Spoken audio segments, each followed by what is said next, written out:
Hello, everyone, and welcome back to another episode of Security IQ. This is Elisa here. Say hi, Min. Hi, everybody. Min here. And today we have Christina Alexander, who is our first international guest. So say hi to everyone, Christina. And Christina, you have to pronounce your name in Greek, by the way, for everybody to hear. Yes. Yeah, I see it says Alexander there. It's also, I'm Greek American, so the Greek name is Alexandropoulou. I'm so glad I didn't try that one. I could probably do it, but we'll have the other audience members try that later on. I want for my part to thank you for inviting me to this edition of Security IQ. First international guest. I am honored. Lisa and Min, thank you so much. It's really a pleasure to join you today, and get a little bit of an insight on what security is for me, and if I can share thoughts, ideas, how I entered this field, and if this can be of help to your audience, that would be great. Absolutely. Happy to join you. Absolutely. So, well, first, we definitely want to hear a little bit more about your background, but we really, at least for this segment, we want to hear about the international incident. So maybe you can give us a brief intro on how you got into the industry, and then tell us the story. Or a little intro of herself, Christina, also know who you are too. So before you go in, let's hear about Christina. So I'm Greek American, as you said. I'm a Greek American professional. I was born in the U.S. My parents are of Greek descent, but were living in the U.S. for quite a long time when I came along. I grew up between the U.S. and Greece. Finished my studies. Actually, security wasn't my field of choice way back. When I graduated, I got my MBA with a specialization in international studies. And when I had landed my first job, I was actually based here in Greece, working for a multinational company. And this was in 1999.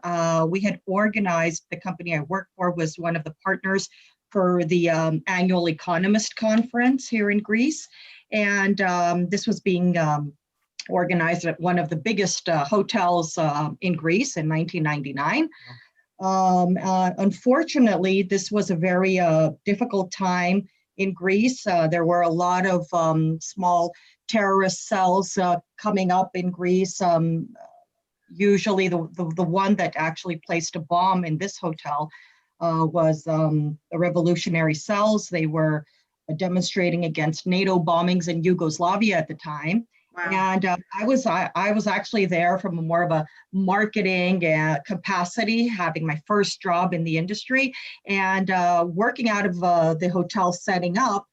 I left the hotel very early that evening. It was April 27th of 1999. And an hour or so later, I get a call from my boss, and he's like, "Christina, where are you?" I said, "I'm home." And he said, "Well, there's been an explosion at the hotel." And two of my colleagues were still there. What happened was that the terrorist cell did call police and also the hotel, and stated that there was a bomb right outside the property. But at that time, I mean, it's so many years ago, there weren't so many crisis management plans or tabletop exercises taking place in the hotels and also conferences. So what happened is that basically they were given a 45-minute warning. There was no evacuation taking place in this hotel. So the bomb actually just went off, and unfortunately the glass actually killed one of my colleagues, and the second one was left with a serious damage to his legs. He's alive still today. Our other colleague died, and actually that was a moment that really shocked me, changed my whole life belief on what I'm doing, and I couldn't believe that my colleague died because of inability to have processes in place, especially in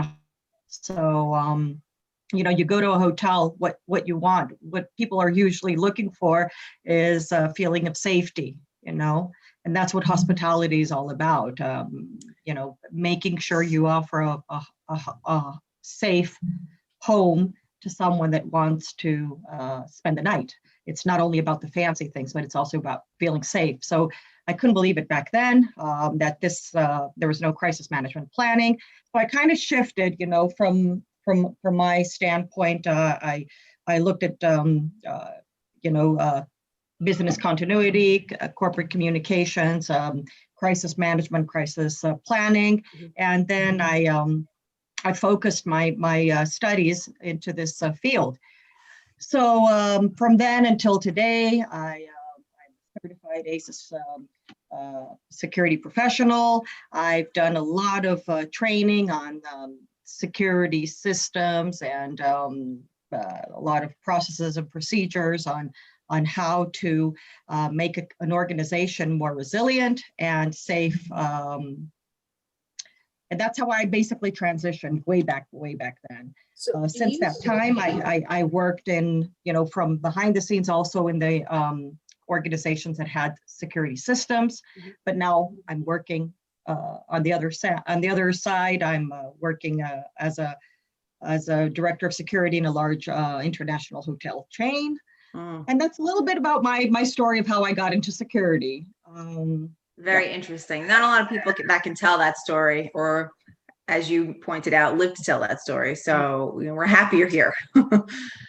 So just curious, I mean, with your vast experience, transitioning, and we think of hospitality in a very, very different light, right, in terms of security. What do you feel is a major difference in hospitality that differentiates security? I think one of the key factors is we think security as, cops and robbers and the police officer or law enforcement always there. But really, thinking of security and hospitality, especially now that you transitioned with your experience, what's the major difference that you see that you would have to think about as you're working in the hospitality industry, especially in the security field? So it's security and hospitality has grown immensely, not only because of the pandemic, but even 4 years before that.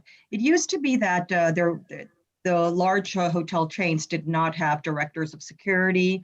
It would be just another function of maybe even HR, health and safety, or it would be up to the responsible director of rooms to oversee security.